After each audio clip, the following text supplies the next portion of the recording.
नमस्ते बच्चों, आज हम सीखेंगे वर्ण विचार।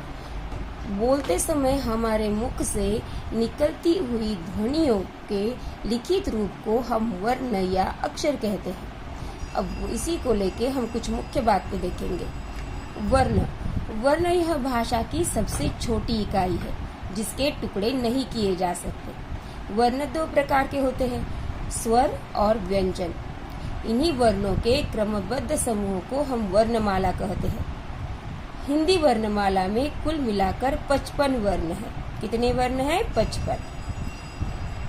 अब हमने देखा कि वर्ण के दो प्रकार होते हैं, स्वर और व्यंजन।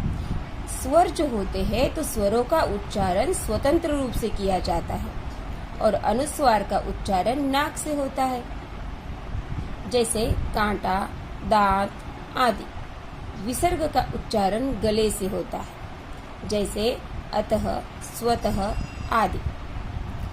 स्वरों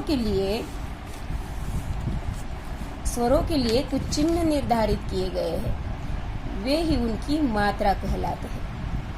अ को छोड़कर सभी स्वरों की अपनी अपनी मात्राएं होती है। स्वरों के 3 प्रकार होते हैं, एक ह्रस्व स्वर, दीर्घ स्वर और लुप्त स्वर।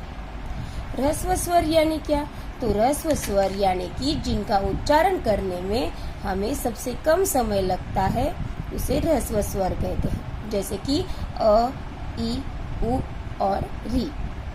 दीर्घ स्वर जिनका उच्चारण करने समय हमें दुगुना समय लगता है, जैसे आ, ई, उ, ए, ऐ, ओ, औ।